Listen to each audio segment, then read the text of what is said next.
Hello, I'm Donal McCauley and welcome to medicsvoices.com, where we talk to the key opinion leaders in health and medicine around the world. Today we're in Canada and I'm talking to Gordon Guyatt. Gordon, I'm going to start with a slightly unusual question because when you talk to pop stars about their hit singles, they say, "Oh no, don't ask me to sing that one again." Does evidence-based medicine still excite you? Oh, yes, very much so. So it is, there are always challenges.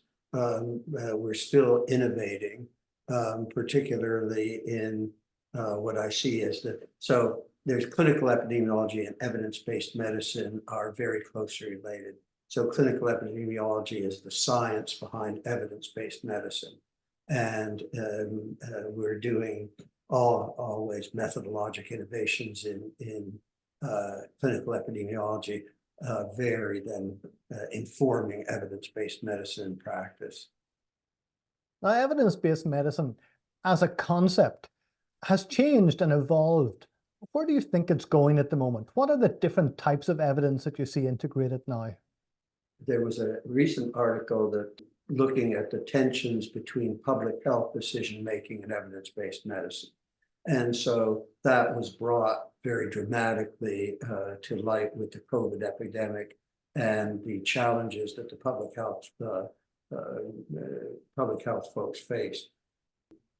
You say evidence-based medicine has evolved, it certainly has. And one of the huge evolutions from the beginning is we really didn't quite get it about the importance of values and preferences in decision-making. And now we get it.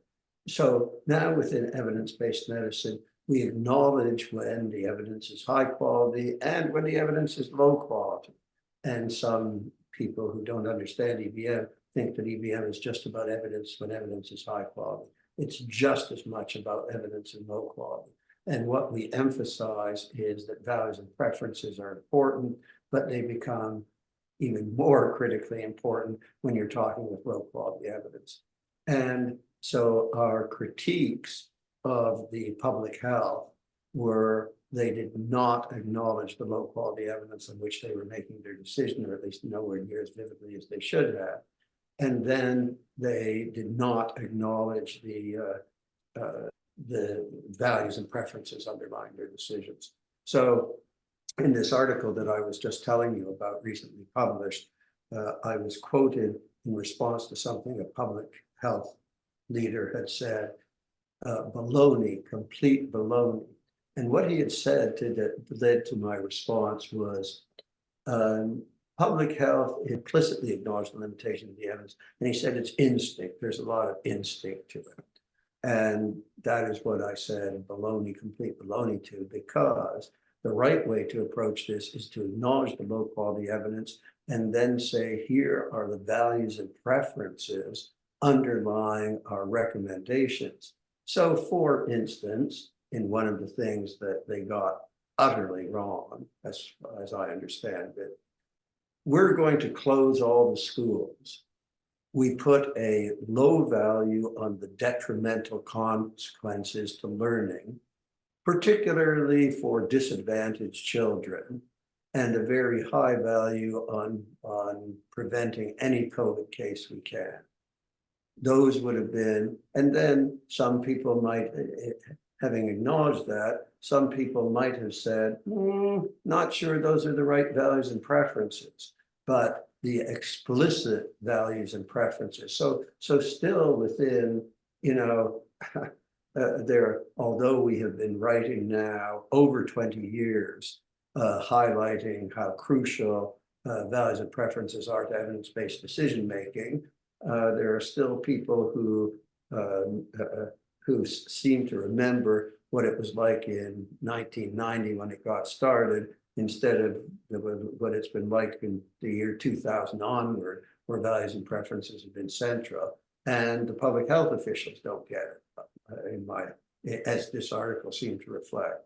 Anyway, it's still perhaps not the perception that many people have, but the areas that we're pushing are shared decision-making and explicitness of values and preferences. I was very interested that you talked in particular about public health there. Where do you see evidence-based medicine fitting into primary care and family medicine?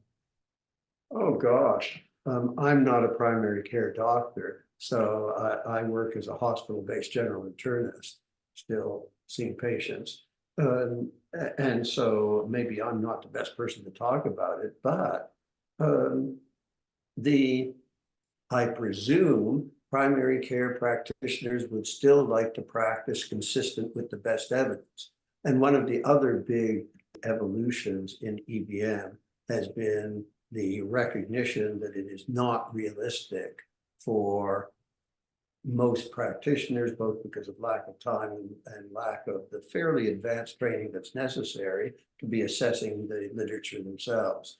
So what they need is, to some extent, systematic summaries, but even more guidelines that include systematic summaries.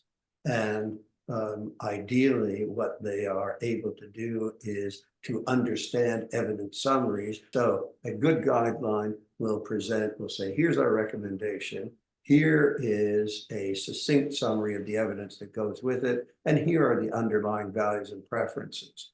And the ideal family practitioner, in my view, finds one or more guidelines that she or he thinks are trustworthy in general, is then able to understand the evidence summary well enough to communicate it with their patients, and then knows to look at what are the values and preferences underlying it, and seeing the way that the extent to that fits with their patients' values and preferences as a group or individually. That would be what I would see. That's where evidence-based medicine would fit in. And in terms of another frontier, shared decision-making is tough. Shared decision-making is challenging. And we've advanced, I think, in providing aids for shared decision-making, but we have a long way to go to continue to work on that. You talked about evidence summaries and synthesis, so we really ought to ask you briefly to talk about GRADE. When we had started, we thought, we're going to train every doctor to be able to critically appraise the literature, read the methods and results. Well, after 7 years running the residency program, I realized, oh, that's not all. Okay, so how then are we going to facilitate evidence-based practice when it isn't the individual clinicians doing critical appraisal? And it became evident that what we needed to do is high quality, trustworthy guidelines that do what I just said, that present evidence summaries so that they are digestible, so that people, the clinician, can understand them and communicate the evidence to the patient, and that make the values and preferences explicit. As that vision gelled in our minds, we said, okay, well, what this requires is a science of guidelines. And you can think in this way. Initially, people were doing low, not very good quality trials or studies. And then we brought in a science of randomized trials, and then how to do randomized trials really well, and how to do, when you need to do observational studies, how to do them really well. And then people were doing these literature summaries that were basically experts writing whatever they felt like it in whatever way. And then we said, we need a science of systematic reviews. So we came up with a science of systematic reviews, which is now very widely accepted. And then we said, wait a minute, the guidelines are still a mess. And what we refer to, we've got a term to describe the mess that the guidelines were in, which is GOBSAP, which stands for good old boys sitting around the table. And then we decided, okay, we need a science for guidelines. And GRADE is a big part of the science for guidelines. And it does two things. It says, here's how you decide on the quality or certainty or trustworthiness, all synonyms, or confidence in the evidence. Here's how you can differentiate more and less trustworthy evidence, and a very well-structured approach to doing that. And then GRADE, having taken then on, moved to what we call evidence to decision frameworks, which is to say, here's what you should consider and how you move from evidence to decisions. So grade provides a structure for summarizing the evidence, deciding on its quality, and what we believe are very nice, succinct presentations of the evidence, and then a structure for moving from evidence to decisions, which we think every trustworthy guideline should adopt. So we talk now about the science of decision making, the evidence base behind medicine, but I'm interested in the fact that you nearly didn't do medicine at all. Well, that is true. So I am the unusual doctor who never did a biology course throughout high school, generally was not interested, was not terribly interested in science. When I went to university, I did psychology and English, English major, psychology minor, whatever. And only partway through university said, okay, well, somehow either a career in English or psychology is less appealing than I thought it was going to be, thought of medicine. And then, of course, I had the problem of I wasn't eligible for any medical school except one. And perhaps ironically enough, the medical school was an innovative medical school that happened to have been set up in my hometown of Hamilton, Ontario, McMaster University, which let people in without a science background. And that got me into medical school. So you did medicine, and empirically one would think you're going to go down the lines of humanities and narrative medicine, but somebody shone a light on the science. How did that happen? So to start with, well, one of the things I tell about this McMaster curriculum had no basic science in it, essentially. And had physiology, which I liked from the beginning. I liked physiology, but the Krebs cycle, no thank you. And when I went, I was the 7th graduating class from McMaster, and other places would say, this is, well, my goodness, these people don't really learn medicine. So I went to U of T, the University of Toronto, very conservative, traditional school. And when I rubbed shoulders with the U of T graduates, I found that they didn't know any more basic science than I did. And that wasn't because I knew any, it was because they didn't, they'd forgotten everything.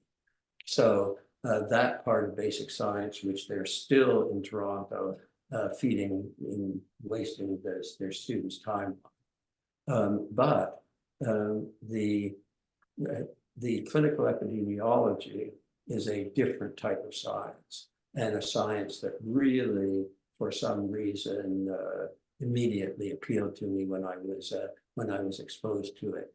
How do we really find out what we know?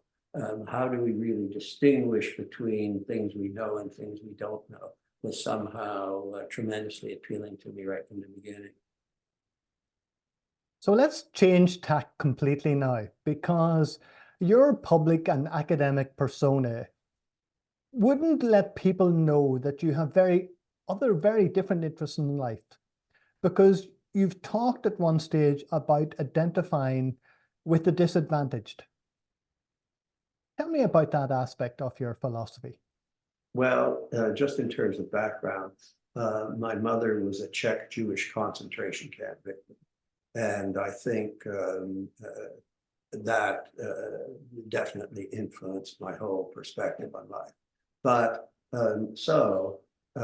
as already a resident in training, I helped found a group which we call the Medical Reform Group, which was about making high quality healthcare available to all Canadians without financial barriers. And for a big major aspect of my career has been working with this medical reform group, and subsequently there's a Canadian Doctors for Medicare now, working for the strongest possible public healthcare system and working against the introduction of financial barriers to optimal care. And you also have an interest in politics and indeed put your own name forward? Well, in fact, because of my public profile in advocating for universal health care in the Canadian political spectrum includes a new Democratic Party, which is a social democrat party. And the folks from that party came to meet with me, the local riding association, and said, would you run for us? And I said, yes. And as it turns out, I ended up doing it 4 times between 2000 and 2008. And it was a very interesting experience. I enjoyed it. 4 times was sufficient. I was fortunately in a riding that I could not win. So that meant that I had no risk of having to, and the Canadian, in contrast to the United States, where their election campaigns go on for years, the government drops the writ, as they say, and 35 days later there's an election. So everything's crammed in 35 days. So this allowed me to basically put aside most of what else I was doing for 35 days for the election, and then it was over. So it was a good experience, and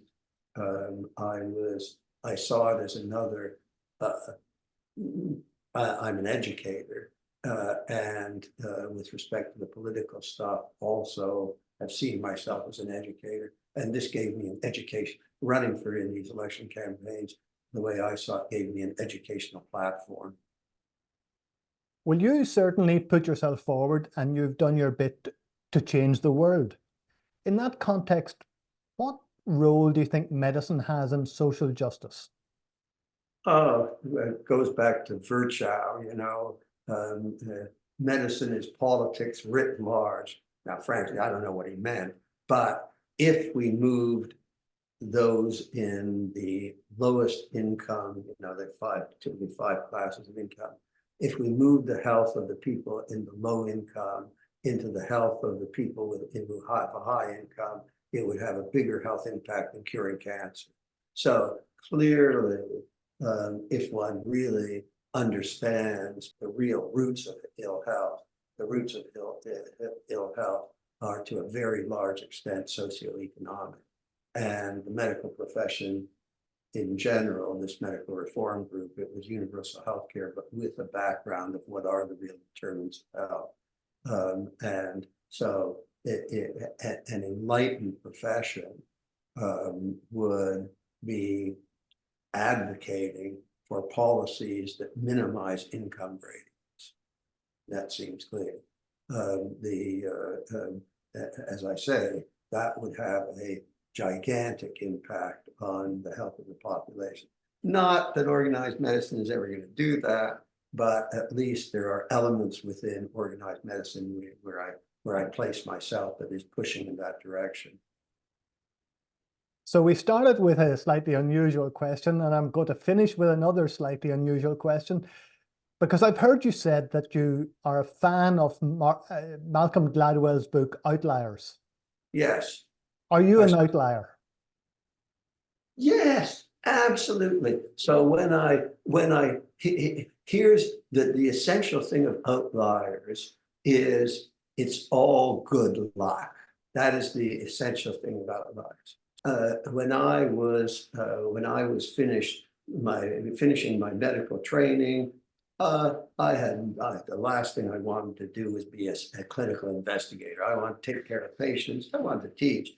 But and then my boss then said, no, you should really try this. You'll get bored in 10 years. Try this stuff. And I was an obedient young guy. I said, okay, I'll try it. So I enroll in this master's program, and I start to like it. And then I found myself in the best clinical epi department in the world. In fact, at that stage, it was one of the only. So here I am having been sort of nudged in that direction, and then find myself in the best place in the world, surrounded by these incredibly brilliant people who were totally into mentoring and totally into working together. And it was also the most collegial department in the world. Still, I think the tradition continues. So here I was, I missed part of the story, but I was going to go into this master's program. And people saw that there's somehow mad potential, so they sent me a meeting with the chair. And the chair asked me, how much of your time do you want to spend in clinical research? And the answer at the time was 0, but I knew that would be totally impolite. So I said 25%. The guy looks at me and says, Gordon, if you say that when you have your interview for the program, they won't let you in. So when I had the interview program, the true answer was still 0, but now I said 50%. So they let me in. And then the rest of the story was as I described. I love it. It's great. It's exciting. To my surprise, I'm good at it. And then I'm in the best department in the world for it, in this incredibly supportive environment. All good luck. Gordon, it's just been fun chatting to you. Thank you for sharing your life and most of all, your continuing excitement with the whole concept of evidence-based medicine and maybe changing the world a little bit. Thank you very much indeed. Well, you picked it up. I am still excited. Thank you very much. It's been a pleasure for me.